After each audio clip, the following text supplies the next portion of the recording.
तो जो डिजर्वेंस और जो डिज़ायर का है, ये बहुत बड़ा फासला बढ़ गया है। सरकार भी बहुत एग्रेसिवली स्कॉलरशिप दे रही है, जी, जी। चाहे वो बिहार स्टूडेंट क्रेडिट कार्ड हो, झारखंड में गुरुजी स्टूडेंट क्रेडिट कार्ड हो या वेस्ट बंगाल में दीदी स्टूडेंट क्रेडिट कार्ड हो। आज जो है, जो पिछड़े से पिछड़े इलाके थे भारत के, उन जगहों पे भी पैसा आने की वजह से उनकी एक्सपेक्टेशन बढ़ी हुई है। भारत में 1 करोड़ से ज़्यादा लोग यूट्यूब पे हैं, तो बिल्कुल, यूट्यूब बिल्कुल, चैनल खोलने से कोई आप रातों रात करोड़पति नहीं बनते। बिल्कुल, अच्छे खासे यूट्यूब चैनल की भी जो कमाई 5-10 हज़ार रुपये महीने के लिए भी आपको इनकम के लिए बहुत मेहनत करना पड़ता है। बिल्कुल। और इसी फैक्ट से लोग वाकिफ़ नहीं हैं। वो सोचते हैं कि यूट्यूब पे आते ही रातों रात मुझे लाखों करोड़ों रुपए मिल जाएँगे और मैं स्टार बन जाऊँगा। क्या डिफरेंस है कि कुछ में बहुत पैसे फीस भी बहुत ज़्यादा लगती है, कुछ में जेन्युइन लगती है, तो ये फीस का स्ट्रक्चर ऐसे चेंज क्यों है और प्लेसमेंट पे इससे क्या इफेक्ट आ रहा है? देखिए, फ़ीस और प्लेसमेंट का कोई कंसर्न नहीं है। अच्छा। भारत में अगर बहुत हाई आरओआई वाला कॉलेज देखेंगे तो जादवपुर यूनिवर्सिटी है, जहाँ पर फीस काफ़ी कम है और प्लेसमेंट बहुत अच्छा है। तो जो रियल सिनेरियो है प्लेसमेंट का, इसके लिए आप हमेशा गवर्नमेंट के डेटा को ट्रस्ट करें रादर देन किसी एडवर्टीजमेंट के डेटा को। हाँ, हर कॉलेज से देखिए, हर कॉलेज में कुछ अच्छे बच्चे होते हैं। मैं ये कह रहा हूँ, ऐसे भी कई प्राइवेट यूनिवर्सिटीज़ हैं जो सो कॉल्ड एडवर्टीजमेंट में काफ़ी तगड़ा नंबर बोस्ट करते हैं, और वो जो नंबर है वो कैसे ट्विस्टेड रखा गया है, ये आपको पहचानना पड़ेगा।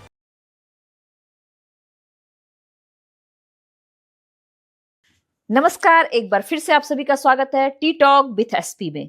आज हमारे साथ हैं अशोक सिंह जी। अशोक सिंह जी, आपका हमारे शो में बहुत बहुत स्वागत है। नमस्कार।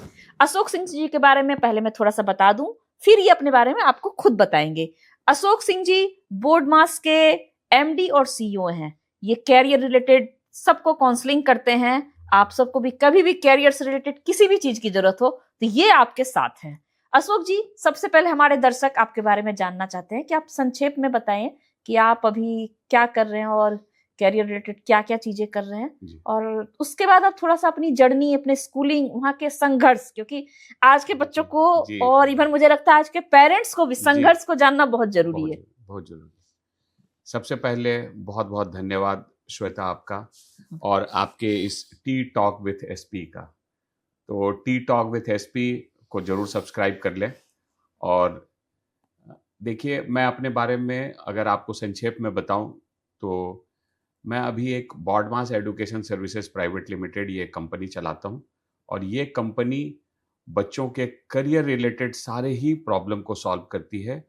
और करियर में ये सब कुछ आता है, जो जर्नी है, 11th-12th में कौन सा कोर्स सेलेक्ट करना है, कॉम्पिटिटिव एग्ज़ाम को कैसे प्रिपेयर करना है, कॉम्पिटिटिव एग्ज़ाम में किस स्कोर से क्या कॉलेज मिलता है, कॉलेज में क्या पढ़ के आप कैसे आगे फर्दर पीजी में क्या पढ़ाई कर सकते हैं, और एक्चुअली करियर में किस तरह से ग्रो कर सकते हैं।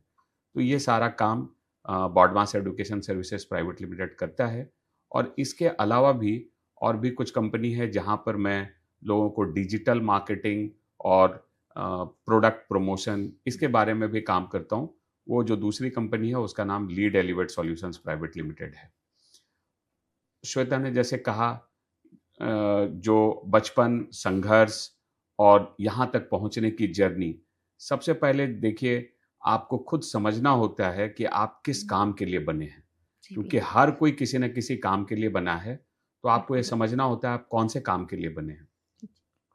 क्योंकि अगर आप मेरे करियर ग्राफ को देखेंगे, तो मैं हमेशा से मैथ्स के लिए पैशनेट था। इसके बाद एमबीए फाइनेंस पढ़ा और बैंक में काम कर रहा था, क्योंकि ठीक मुझे है। लगता था शायद सबसे अच्छा मैथ्स और मैथमेटिकल चीज़ों में, नंबर्स में मैं अच्छा हूँ, तो वही करना चाहिए।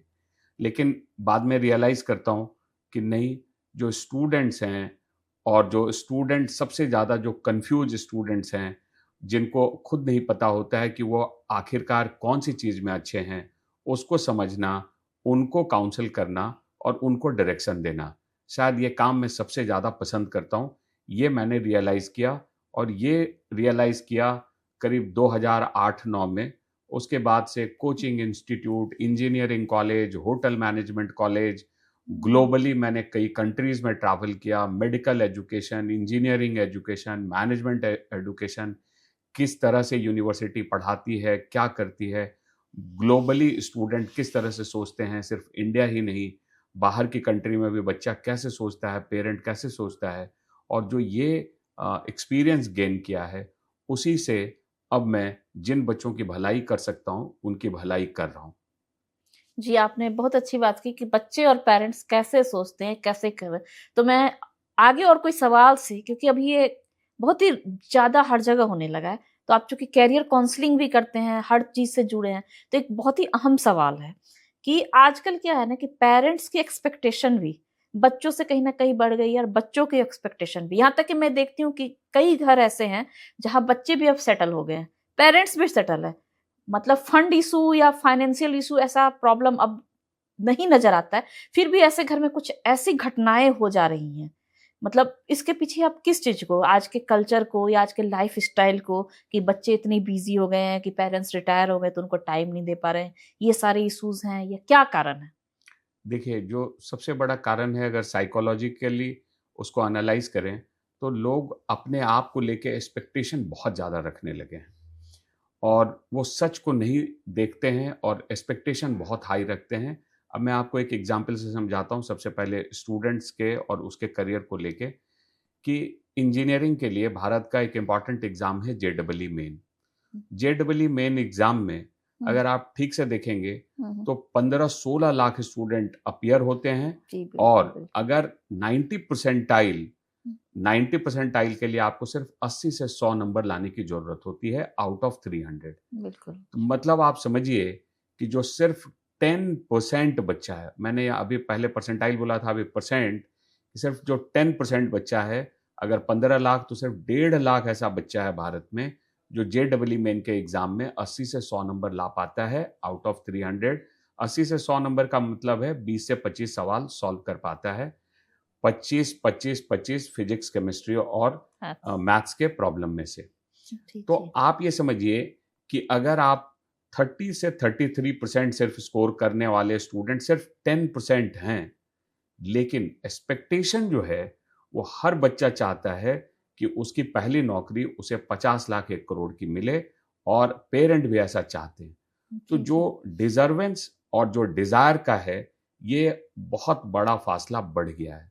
अगर हर पेरेंट या बच्चा, आज के डेट में लोन की सुविधा है, आज के हम्म, डेट में बिहार में, झारखंड में, वेस्ट बंगाल में सरकार भी बिल्कुल। बहुत एग्रेसिवली स्कॉलरशिप दे रही है, जी जी। चाहे वो बिहार स्टूडेंट क्रेडिट कार्ड हो, झारखंड में गुरुजी स्टूडेंट क्रेडिट कार्ड हो, या वेस्ट बंगाल में दीदी स्टूडेंट क्रेडिट कार्ड हो। ये क्या करता है, ये हर बच्चे को मौका दे रहा है पढ़ने का। अगर आप 30 साल पहले चले जाएंगे तो भारत में इस तरह से इंजीनियरिंग या प्रोफेशनल एजुकेशन में इस तरह के लिए लोगों के पास जो कोई अपॉर्चुनिटी सुविधाएं नहीं थी, थी इस हाँ, तरह वो की। थी नहीं। तो उस समय में जो लोग आके पढ़ रहे थे, जिनमें कहीं न कहीं या तो वो संपन्न परिवार से थे या एकेडमिकली स्ट्रॉन्ग थे, वो लोग थे। आज के डेट में हर तरह के लोग एक ही फील्ड पे आके खड़े हैं, चाहे वो ब्रिलियंट स्टूडेंट हो या एवरेज हो। सबसे ज़्यादा जो संख्या है वो एवरेज लोगों की है। Sure.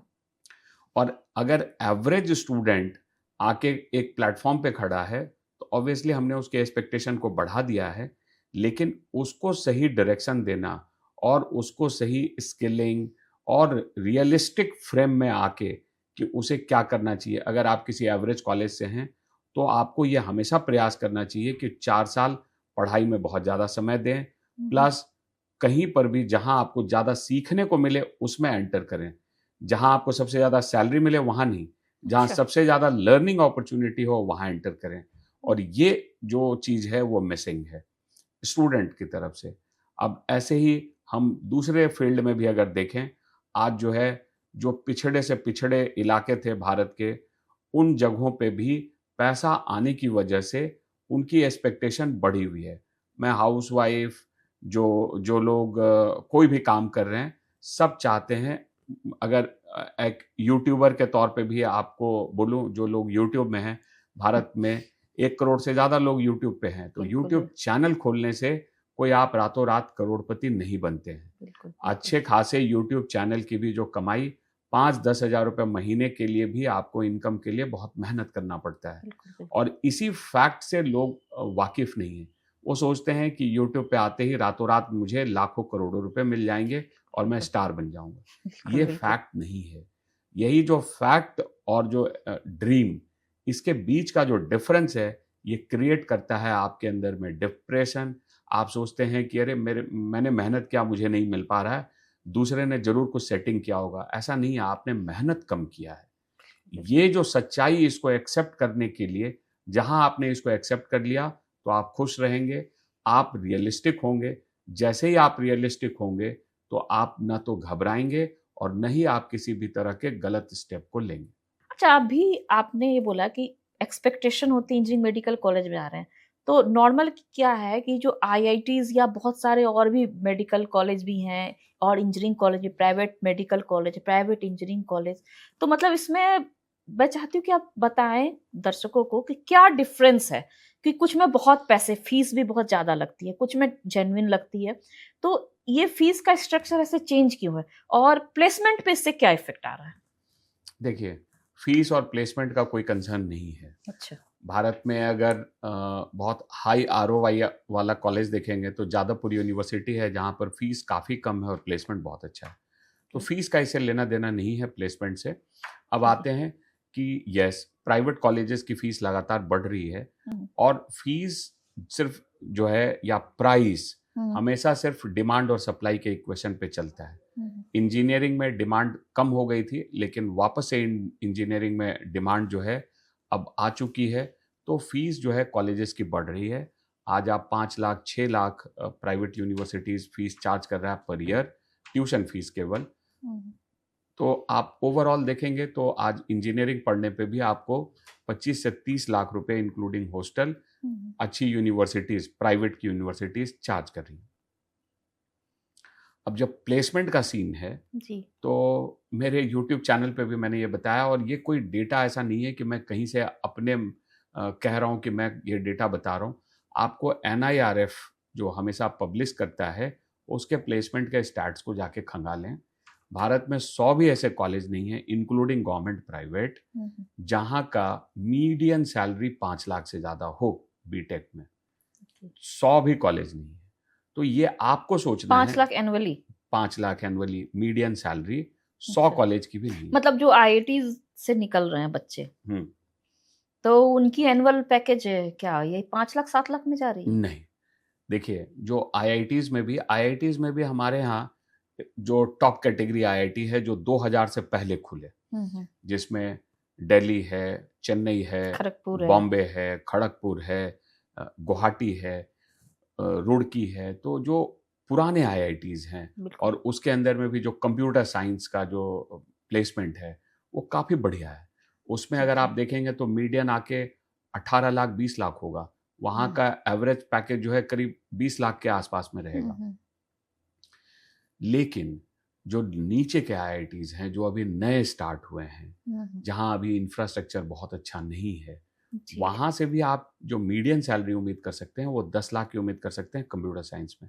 अब यहाँ पर ये कंप्यूटर साइंस में मैंने बात कहा है, ये production engineering, chemical, civil, mechanical में ये थोड़ा नीचे आएगा। और ऐसे ही कुछ जो प्राइवेट यूनिवर्सिटी, खास करके देखिए आईआईटी में तो अच्छे ही स्टूडेंट जाते हैं क्योंकि फिल्टरेशन प्रोसेस अच्छा है, जेडबलई मेन, जेडबली एडवांस, तो एक फिल्टरेशन पहले भी था, पहले स्क्रीनिंग और मेंस होते थे, देन इंटरव्यू। हाँ, तो अभी जो है दो चरण से स्क्रीनिंग होके जा रहे हैं, तो वहाँ क्वालिटी का चैलेंज नहीं है। चैलेंज है कि कई जो प्राइवेट यूनिवर्सिटी हैं वो काफ़ी बोस्ट करते हैं, तो वहाँ आपको प्लेसमेंट के स्टैट्स को ठीक से पढ़ने की ज़रूरत है, क्योंकि वो आपको पता नहीं लगेगा। वो लिखते हैं, मान लीजिए कि जो टॉप 10% ऑफ द क्लास, तो आप ये मत देखिए, आप वहाँ देखिए अगर उन्होंने लिखा है एवरेज प्लेसमेंट पैकेज और लिखा है छोटे ब्रैकेट में top 10% of the class. So if you are falling under top 10% of the class, then you can expect those placement figures. लेकिन अगर आप, और जब मैंने मीडियन कहा, मैंने तो सिर्फ 50% वाला नंबर पे टच किया है। मीडियन मीन्स अगर 1000 बच्चा प्लेस हुआ है तो 500वें नंबर वाले बच्चे को क्या सैलरी ऑफर हुई। I am not talking about the bottom 50 पे नहीं जा रहा हूँ, यहाँ मैं मीडियन पे बात कर रहा हूँ। तो ये आपको समझ में आता है। तो जो रियल सिनेरियो है प्लेसमेंट का, इसके लिए आप हमेशा गवर्नमेंट के डेटा को ट्रस्ट करें रादर देन किसी एडवर्टीजमेंट के डेटा को। हाँ, हर कॉलेज से देखिए, हर कॉलेज में कुछ अच्छे बच्चे होते हैं। बिल्कुल। ऐसा मैं नहीं कह रहा हूँ कि प्राइवेट कॉलेजेस में प्लेसमेंट अच्छा नहीं होता है। प्राइवेट कॉलेज में बिट्स पिलानी भी है भारत का, जो कि जी, बहुत ही जी। बढ़िया कॉलेज है। ट्रिपल आईटी हैदराबाद भी है। तो कई अच्छे भी प्राइवेट कॉलेज हैं और उनका अच्छा प्लेसमेंट होता है। और जो कई ऐसे भी प्राइवेट यूनिवर्सिटी हैं, अभी बहुत ज़्यादा बदनामी में रहा है गलगोटिया यूनिवर्सिटी। तो मैं ये कह रहा हूँ, ऐसे भी कई प्राइवेट यूनिवर्सिटीज़ हैं जो सो कॉल्ड एडवर्टीजमेंट में काफ़ी तगड़ा नंबर बोस्ट करते हैं, पर वो जो नंबर है वो कैसे ट्विस्टेड रखा गया है, ये आपको पहचानना पड़ेगा। जी, जी, बिल्कुल। मतलब ये है कि जो भ्रामक प्रचार पीआर कैंपेन के थ्रू हो गया। तो मैं एक चीज़ इस पे, मेरा अगला सवाल इसी पे है, जो आपकी जो ऑर्गेनाइजेशन है, जिसके आप एमडी और सीईओ हैं, उसका नाम है बोर्डमास। बचपन से हम लोग बोर्डमास फार्मूला यूज़ करते आए हैं। तो आपका जो पैटर्न है, वो इस बोर्डमास फार्मूले की तरह ही बच्चों को पढ़ाते हैं और रटा देते हैं, जो कि रोटन पड़ती है, या फिर कुछ अलग सिखाते हैं? क्योंकि मुझे ऐसा फील होता है, अगला सवाल मैं इसी पे करूंगी, कि दोनों में क्या प्रोसेस आ रहा है, आपको क्या फील है? पहले तो ये बताइए, आपका एजुकेशन जो आप जो इंस्टीट्यूट में जो आते हैं, जो किसी भी कोर्स के लिए आए, वो मेडिकल के लिए, इंजीनियरिंग के लिए, एमबीए के लिए आए, दैट्स नॉट ए मैटर, लेकिन आप किस तरीके से उसको करते हैं, उसी पे, या कुछ अलग स्किल्स देते हैं? देखिए, मैं आपको यहाँ पे साफ करना चाहता हूँ कि मैं ट्यूटरिंग में नहीं हूँ, मैं पढ़ाता नहीं हूँ बच्चों को, मैं मेंटरिंग में हूँ। ट्यूटरिंग तो स्ट्रेटेजी तो सेट कर पाते होंगे ना आप? सेट करते, वही मैं आ रहा हूँ उस पर। तो मेंटरिंग कैसे डिफरेंट है कि मैं फर्म बिलीवर हूँ। मैं भी नवोदय विद्यालय के बैकग्राउंड से हूँ, आप भी हैं। मैं फर्म बिलीवर हूँ, इसलिए तो मैंने सवाल पूछा। हाँ, तो कि नवोदयंस जो होते हैं, वो मतलब ऐसा है कि इतने सारे नवोदयंस हैं, मैं अपने आप को देखूं, आपको देखूं, या किसी भी XYZ को देखूं, मैं कहती हूँ नवोदयन से हर चीज ले लो, उन्हें एक कपड़े में अंटार्कटिका में भी बैठा दो, वो जैसे हैं वैसे फिर बन जाएंगे, सरवाइव भी कर लेंगे, और उसी ढर्रे पे कुछ सालों के बाद वैसे ही बन जाएंगे। वो एक IAS भी बन जाएंगे तो भी उसी तरीके से रहेंगे, वो एक मजदूर भी बनेंगे तो भी उसी तरीके से रहेंगे। उनके अंदर कोई ईगो नहीं आएगी, कोई चेंजेस नहीं आएंगे, और वो हर जॉब कर लेंगे। आज ऐसा नहीं है कोई IAS जॉब छोड़ दे तो वो बेरोजगार बैठ जाएगा। मान लीजिए 1 मिनट कोई छोड़ेगा नहीं, लेकिन 1 मिनट के लिए ऐसा हो जाए, वो दूसरा कोई भी काम, वो किसी भी बड़े काम को या किसी काम को छोड़, वो कुछ भी कर लेंगे, हर जगह अपने आप को प्रूव कर देंगे। तो ये मैं चाहती हूँ कि आपने इतनी बड़ी जिम्मेदारी ली, तो आपका स्किल्स वहां पे क्या है? आप भी समय के अनुसार बदल गए हैं, या फिर आपने कुछ अलग वहां पे चलाया है? देखिए, हमारा काम जो है मेंटरिंग में क्या रहता है, और स्टूडेंट को सबसे पहले स्टूडेंट खुद अपने आप को पहचाने और अपने टैलेंट को पहचाने। जी, जी, बिल्कुल। ये जो कॉम्पिटिटिव एग्जाम है, जितना बड़ा हवा बनाया हुआ है, मैंने आपको एक छोटे एग्जाम्पल से JEE मेन के बारे में ही बताया था कि हम जितना बड़ा हवा बिल्ड करते हैं, आपको जो है सिर्फ 80 से 100 नंबर लाना है और आप 90 परसेंटाइल पे पहुंच जाते हैं। बिल्कुल, बिल्कुल। और 80 से 100 नंबर लाने के लिए जो इतना बड़ा बवंडर कोचिंग इंस्टीट्यूट, आपको 20-25 सवाल सही करने हैं, दैट्स इट। वो केमिस्ट्री से हो सकता है, वो फिजिक्स से हो सकता है, वो मैथ से हो सकता है। अगर मान लीजिए आपने 10 सवाल केमिस्ट्री के ठीक करते हैं, और आपको यही समझना बेहद ज़रूरी है कि कौन से वो चैप्टर्स हैं जिस पे आपका कंट्रोल है और उनके सवाल को आप सही से कर सकते हैं, कि 10 सवाल आप गलत नहीं करेंगे। और ऐसे ही अगर आपने फिजिक्स में 10 सवाल सही करते हैं और 5 सवाल भी अगर आप मैथ्स के सही करते हैं, तो आप 100 नंबर लाते हैं, और 100 नंबर के साथ आप 90 परसेंटाइल पे पहुंच सकते हैं। बिल्कुल। ये पहचानना बेहद जरूरी है। और जबकि होता क्या है, ये उल्टा है, रिवर्स। स्टूडेंट अपने स्ट्रेंथ की जगह अपनी वीकनेस के ऊपर में बहुत ज्यादा काम करता रहता है। तो जैसे ही आप वीकनेस के ऊपर में काम करते हैं, तो आपकी पूरी एनर्जी ड्रेन हो जाती है, आप डिमोटिवेट होते हैं। क्योंकि जो चीज मान लीजिए आपने 11th और 12th के स्कूल के समय में, कोचिंग के समय में जो आप नहीं सीख पाए हैं, अब आप अचानक से अगर सोच रहे हैं कि 15 दिन में, 1 महीने में आप सीख लेंगे, तो सीखना बेहद मुश्किल है। तो एग्जाम के पहले आपने जितना सीखा है, अब उसको आप संजोइए। आप देखिए, बड़े से बड़े, मैं कुछ क्रिकेटर के एग्जाम्पल देता हूँ, ये भी स्किल का गेम है। अगर आप देखेंगे तो चाहे सौरभ गांगुली, वो लेग साइड में नहीं खेल पाते थे, ऑन साइड में, ऑफ साइड में वो जबरदस्त खेलते थे। बिल्कुल। और ऑफ साइड में खेलते हुए भी उन्होंने बहुत बढ़िया रिकॉर्ड बनाया, और बहुत अच्छा, बहुत दिनों तक, सालों तक क्रिकेट मेरे फेवरेट क्रिकेटर। हाँ, उसी तरीके से स्टीव वॉ, उनके पास भी बहुत ज़्यादा स्किल्स नहीं थे। जी, जी। मार्क वॉ, उनसे बहुत ज़्यादा स्किल्स थे, लेकिन उसके बावजूद भी स्टीव वॉ ज़्यादा सक्सेसफुल क्रिकेटर रहे। बिल्कुल। महेंद्र सिंह धोनी, वो बहुत सक्सेसफुल क्रिकेटर है, इनोवेटिव शॉट्स खेल के। तो आपको अपने स्किल को बैक करना पड़ेगा कि अगर आप ऑन साइड में बहुत अच्छा खेलते हैं या ऑफ साइड में, तो आप वहीं पर पूरा जोर लगा दीजिए कि अगर ऑफ साइड में मेरे जोन में बॉल आया तो मैं इसे तो 4 रन मारूंगा ही मारूंगा, जैसे कि सौरभ गांगुली करते थे। तो अगर किसी बच्चे को लगता है कि मेरा ये 10 चैप्टर, इस पे मेरी महारत है, जितने सवाल आएंगे ये 4 रन में मारूंगा, 4 रन, क्योंकि एक सवाल सही करने से 4 मार्क्स मिलते हैं। बिल्कुल, तो वो जो 4 रन है वो आपको मारना है, और ये अगर आपने कर दिया 25 सवाल से ही, तो आप होम हैं। ऐसे ही नीट का एग्जाम है, मैं आपको बता रहा हूँ, 180 मिनट मिलते हैं और आपके पास 180 सवाल होता है, और उसमें से जो 90 क्वेश्चन है, वो 90 क्वेश्चन आपको जूलॉजी और बॉटनी का है। मैं यहाँ पे पूरी जिम्मेवारी से कह रहा हूँ, चाहे मुझे देखने वाले जितने भी टीचर हैं, कोई भी है, मैं पूरी जिम्मेवारी से यहाँ बात कह रहा हूँ कि जब आप जूलॉजी और बॉटनी के लिए, स्टूडेंट खुद ही आंसरेबल है, अकाउंटेबल है। एनसीईआरटी की किताब को अगर आप ढंग से कर लेते हैं तो आप 90 में से 80 सवाल सही कर सकते हैं। और इसके लिए आपको यही करना है कि थोड़े समय के लिए अपने वीकनेस, जैसे मान लीजिए फिजिक्स है, उसको भूलना है। आप उसको दिमाग पे हावी नहीं होने देना है कि 10 घंटे में से आप 8 घंटे फिजिक्स के लिए लगे हुए हैं और आप जाके बायोलॉजी में भी स्कोर नहीं कर पा रहे हैं। तो ऑलवेज अंडरस्टैंड कि अगर मान लीजिए कि सचिन तेंदुलकर या विराट कोहली, आप देखिए जब भी कमजोर ओपोनेंट मिला है तो उसको इनकैश करना पड़ता है कि अगर जिम्बाब्वे से मैच है, श्रीलंका से मैच है, तो आज तो सेंचुरी मार ही डालना है। क्योंकि अगर ये मौका भी छोड़े तो ये मौका छोड़ना नहीं है, क्योंकि कल को कोई टफ मैच आ सकता है। तो यही चीज अगर स्टूडेंट सोच ले कि मुझे बायोलॉजी में तो बढ़िया करना है, अगर आपने 80 क्वेश्चन बायोलॉजी के सही कर लेते हैं, आप 320 नंबर ले आते हैं, और फिर आप 1 घंटे के बाद आपके पास समय है 2 घंटे, और अगर आपने 60 मिनट में भी ये काम कर लिया है और 60 मिनट के बाद आपका स्कोर 320 है और बाकी आपके पास अब 120 मिनट बाकी है,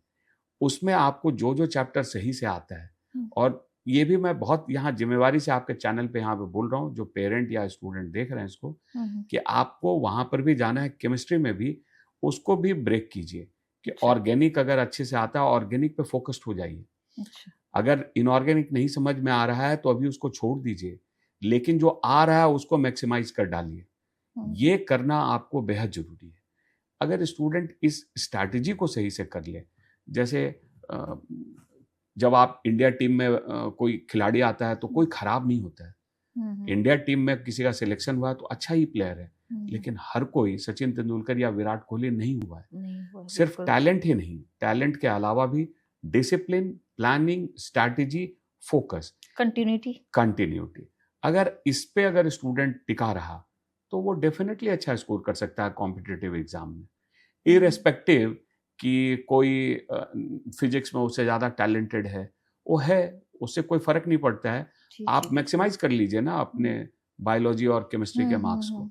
तो अगर स्टूडेंट ऐसा करता है और रियल फ्रेम ऑफ माइंड से, रियल प्लानिंग से काम करता है, तो कॉम्पिटिटिव एग्जाम में अच्छा कर सकता है। अच्छा, अभी आपने एक चीज बीच में कहा कि जो कोचिंग इंस्टीट्यूट वाले हैं वो डर, तो कहीं ऐसा तो नहीं है कि बढ़ता हुआ कंपटीशन बढ़ ही गया, क्योंकि देख ही रहे पॉपुलेशन, आपने खुद ही बोला इतने लोग हैं, इतने तो कंपटीशन बढ़ गया, पॉपुलेशन ज्यादा है, सीटें कम हो रही हैं, तो कंपटीशन ऑब्वियसली बढ़ रहा है और आगे और बढ़ेगा।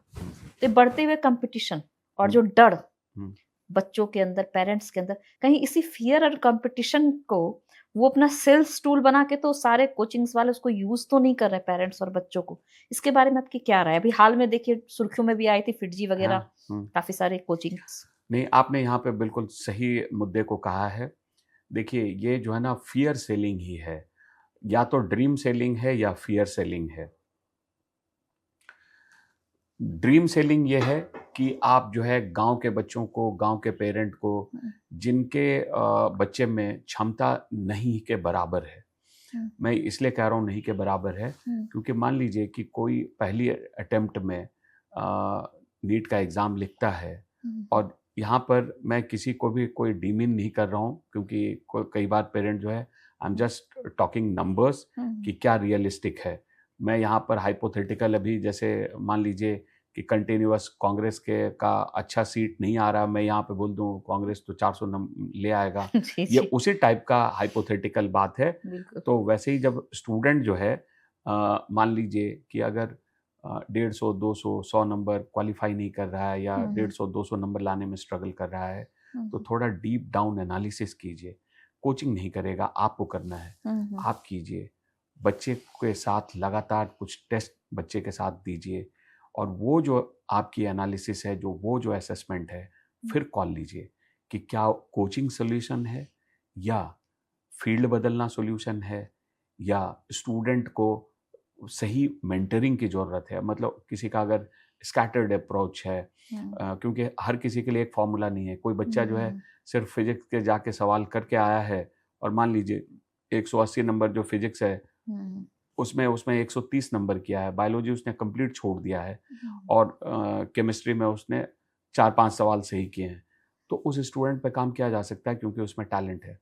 लेकिन मान लीजिए कि कोई ऐसा स्टूडेंट है जिसने 120 नंबर बायोलॉजी में किए हैं, 10 नंबर केमिस्ट्री में और 10 नंबर फिजिक्स में, और वो अगर पूरा सारी कोचिंग बढ़िया स्कूल के बाद, उसके बाद अगर पेरेंट ये सोच रहे हैं कि ये अचानक कुछ कर लेगा 600 650 नंबर, तो ये थोड़ा डिफिकल्ट है। तो आपको जो है ना, और मान लीजिए कि एक बार इससे एक पैटर्न समझ में आता है कि बच्चा जो है थोड़ा बिलो एवरेज है, तो आपको लगातार उसको एसेस करने की ज़रूरत है। आप उसको, मैं ये नहीं कह रहा हूँ कि एक एग्ज़ाम के स्कोर से किसी कंक्लूजन पे आ जाइए, लेकिन आप उसको 4-5 टेस्ट दीजिए, उसका एवरेज निकालिए, फिर आप जजमेंट लीजिए कि क्या करना उचित रहेगा। बढ़िया सलाहकार के पास जाइए, क्योंकि ये जो है कई लोग आपको मिसगाइड करते हैं, आपको कहते हैं नहीं कर लेगा। आपको हमेशा सोचना है कि अगर आप मेडिकल के फील्ड में बच्चे का करियर बनाना चाहते हैं, अगर बच्चा गवर्नमेंट कॉलेज में नहीं पहुंच सकता है, तो प्राइवेट कॉलेजेस की फीस काफ़ी ज़्यादा है। क्या आपका बैकअप प्लान है? क्या आपकी अफोर्डेबिलिटी है? क्योंकि इस फील्ड को अगर आप चुन रहे हैं, अभी इतनी बड़ी संख्या में स्टूडेंट नीट का एग्ज़ाम लिख रहे हैं, तो आपको ये एनालाइज करना ये बेहद ज़रूरी है। सिर्फ सपने देखने से नहीं होगा। Try to be realistic, fact oriented, और उसको सही ढंग से एनालाइज करके फिर अपने डिसीजन को लीजिए। जी बिल्कुल। तो आपने जैसे कहा कि फीस ज़्यादा है, प्राइवेट इंस्टीट्यूट है, तो जैसे बहुत सारे पेरेंट्स हैं, अब वो एनालाइज तो नहीं कर पाते हैं, लेकिन एक सोशल प्रेशर, इन चीज़ों की वजह से बच्चे अब कहाँ जाएँ, इंजीनियरिंग में जाएँ, मेडिकल में जाएँ, तो आप लोग एज ए काउंसलर कैसे मतलब डिवाइड करते हैं कि किस तरह की काउंसलिंग दी जाए? मतलब आपके तो इंस्टीट्यूट है, इंस्टीट्यूट के पास जाए, तो आप कैसे, किस तरह से करते हैं कि हाँ, क्योंकि बहुत डिफिकल्ट पार्ट हो जाएगा किसी को ये कहना कि भाई आपका बच्चा मेडिकल के लायक नहीं है, या इंजीनियरिंग के लायक नहीं है। तो वही, वो डिफिकल्ट काम करने के लिए किसी न किसी को तो खड़ा होना होगा, क्योंकि देखिए अब जहाँ सब लोग सपने बेच रहे हैं, किसी को तो खड़ा होकर सच बोलना होगा। जी। तो मैं आपको ये बता रहा हूँ कि हमारा पहला काम तो असेसमेंट है, स्टूडेंट का असेसमेंट, और दूसरा काम है कि एक बार जब हम असेस करते हैं, जैसे आपने कहा कई बच्चा जो है अभी 10th के बाद अभी बोर्ड के एग्ज़ाम हुए हैं, तो वो अपना अब कोर्स सेलेक्ट करता है, तो उसे इंजीनियरिंग करना चाहिए, या मेडिकल में जाना चाहिए, या मैनेजमेंट का कोर्स करना चाहिए। आज देखिए IIMs जो है वो UG लेवल पे मैनेजमेंट में आपको एंट्री दे रहा है। इस एग्ज़ाम को कहते हैं IP मैट रोहतक, इंदौर, रांची, ये सब जो है IIMs में भी आपकी एंट्री हो रही है 5 ईयर के प्रोग्राम में। तो ये भी एक अच्छा ऑप्शन है। आपके पास लॉ का बहुत बढ़िया करियर है, जहां आप BA LLB कर सकते हैं। तो खास करके जो 10th पास बच्चे हैं, जिन्होंने अभी 10th का बोर्ड एग्ज़ाम दिया है, तो कोर्स को जो चुनना है, तो सिर्फ और सिर्फ इसको देखते हुए नहीं कि मैंने तो एक वेब सीरीज़ देख लिया तो मुझे डॉक्टर बहुत पसंद आ रहे हैं, या मेरे तो चाचा जो है लॉयर हैं तो मुझे वही बनना है, वो नहीं करना है। आपको अपनी खुद के स्ट्रेंथ को पहचानना है। तो उसके लिए आप अच्छे काउंसलर के पास जाइए, और जो साइंटिफिक असेसमेंट हो, कुछ लोग आपको ऐसे भी कह रहे हैं कि हम तो जी फिंगरप्रिंट से बता देंगे, हम तो जी सिग्नेचर से बता देंगे कि बच्चा क्या कर रहा है। तो देखिए ये सब जो है इन सब चीज़ों से थोड़ा ऊपर उठ के आपको ये साइंटिफिक असेसमेंट करना होगा, क्योंकि जब भी आप कोई पाथ लेते हैं, चाहे वो आप नीट की तरफ या इंजीनियरिंग की तरफ, इंजीनियरिंग में सीटें बहुत ज़्यादा हैं, सीटें सारी फिल भी नहीं होती हैं, लेकिन इंजीनियरिंग जो है फ्रंट लोडेड है, मतलब आपको 4 साल के बाद ही तुरंत पहले अच्छी नौकरी में जाना बेहद ज़रूरी होता है, क्योंकि अगर आप पहले वहाँ से पीछे होते हैं तो आगे आपको करियर में बनाने में काफ़ी मुश्किल आती है। मेडिकल जो है स्लो है, वो तुरंत नहीं है, उसके बाद यूजी के बाद आपको पीजी भी पढ़ना है। तो मान लीजिए कि आपके पास अगर गवर्नमेंट कॉलेज में बच्चा नहीं जा सकता तो क्या प्राइवेट कॉलेज में पढ़ाने का बजट है? ये समझना जानना बेहद ज़रूरी है। सिर्फ एक सॉल्यूशन नहीं है कि कोटा भेज दो और बस ये ड्रीम को पूरा कर देगा, क्योंकि आप सोचिए कि जब भारत में जैसा आपने कहा ना सीटों के गणित को समझिए कि आज के डेट में अगर कई पेरेंट ये भी नहीं समझते हैं, सीटों की संख्या 1,35,000 के आसपास में अभी है। जी जी, इस साल और बढ़ जाएगी। लेकिन मैं ये कह रहा हूँ कि क्या ये सारी सीटें एक ऐसे पैमाने से नहीं दी जाती है कि 1 से लेके 1,35,000 रैंक तक उसको अलॉट कर दिया जाए? ऐसे नहीं है। आपको जो है ना, आपका स्पेशल कोटा क्या है, किस स्टेट से डोमिसाइल क्या है, रिजर्वेशन कहाँ आते हैं, और जो एमसीसी के काउंसलिंग से आपको ऑल इंडिया कोटा में 15% सीटें हैं। मान लीजिए कि 60,000 सीटें गवर्नमेंट की है तो 15% उसका सिर्फ 9,000 बनता है। उस 9,000 में भी अगर आप ओपन सीट की बात करेंगे तो सिर्फ 40% बनता है, मतलब सिर्फ 3600, क्योंकि बाकी ईडब्ल्यूएस के लिए 10% का रिजर्वेशन है, ओबीसी के लिए 27% का है, एससी के लिए 15% है, एसटी के लिए 7.5% है। तो इन सीटों से आपको बाहर सोचना पड़ेगा। तो आप जब फाइनल टैली देखेंगे तो सिर्फ 3600। और मान लीजिए कि आपका दिल्ली का डोमिसाइल है, तो दिल्ली के डोमिसाइल में दिल्ली में ज़्यादा सीटें ही नहीं हैं, उंगली में गिन के 7-8 कॉलेज हैं। जो कुछ कॉलेजेस जो हैं जैसे एम्स, उसमें दिल्ली के डोमिसाइल से उसका कोई लेना देना नहीं है, क्योंकि वो एक सेंट्रल यूनिवर्सिटी है। बाकी जो कॉलेजेस हैं उन कॉलेजेस के लिए आपको हाईली कॉम्पिटिटिव होना पड़ेगा। तो आपके लिए जो सीटें हैं वो इतनी ही है। आप ये मत सोचिए कि जो 60,000 सीटें हैं वो सब आपके लिए सिर्फ यही सीटें हैं। तो आपके बच्चे में अगर वो कैपेबिलिटी है, वो मार्क्स लाने की क्षमता है, तो वो आपको पहले से एनालाइज करके समझना होगा, फिर आप उस करियर को चुनें। और अगर अर्ली डिसीजन ले सकते हैं तो अगर आपकी कैपेबिलिटी है कि अगर गवर्नमेंट में नहीं हो सकता तो प्राइवेट में आप जा सकते हैं, तो आपको वही करना चाहिए। फिर आप कोई दिक्कत नहीं है। प्राइवेट के लिए भी आपका क्या बजट है, क्योंकि प्राइवेट कॉलेजेस के लिए भारत में जो फीस है वो 50 लाख से लेकर 1.5 करोड़ तक है। तो अगर आप उसकी क्षमता रखते हैं तो आप उस करियर को चुन सकते हैं। साथ ही यूजी सिर्फ पढ़ने से भी नहीं होगा, फिर बच्चे को पीजी भी पढ़ना है, और जो रिटर्न ऑन इन्वेस्टमेंट है वो पीजी के बाद आना शुरू होगा। तो 10-12 साल आपको अपने बच्चे को संभालना पड़ेगा। तो ये अगर क्षमता है फिर आप इस करियर को चुन सकते हैं। इंजीनियरिंग जो है वो अगर बच्चा आपका कंप्यूटेशन में, मैथमेटिक्स में बहुत अच्छा है और जेईई मेन में अच्छा परसेंटाइल ला सकता है, तो आपको अच्छे कॉलेज में एडमिशन मिलता है। नहीं तो इंजीनियरिंग में और भी बहुत सारे एग्जाम हैं, जैसे बिट्स पिलाने के लिए बिटसेट है, वीआईटी है, एसआरएम है, और भी बहुत सारे उसमें ऑप्शन का विंडो थोड़ा ज़्यादा बड़ा है। और अगर आपके बच्चे में मैथ्स या बायोलॉजी के लिए उतना स्किल नहीं है तो भी घबराने की जरूरत नहीं है। अगर आपका बच्चा लैंग्वेज में बहुत अच्छा है तो लॉ भी एक बहुत अच्छा ऑप्शन है। अगर मैनेजमेंट में बहुत अच्छा है कि इकोनॉमिक्स, अकाउंट्स, इसमें अच्छा कर सकता है तो मैनेजमेंट में जा सकता है। तो फील्ड बहुत सारे वाइड ओपन हैं, पर आपको उसको सही समय पे सही ढंग से चुनना है।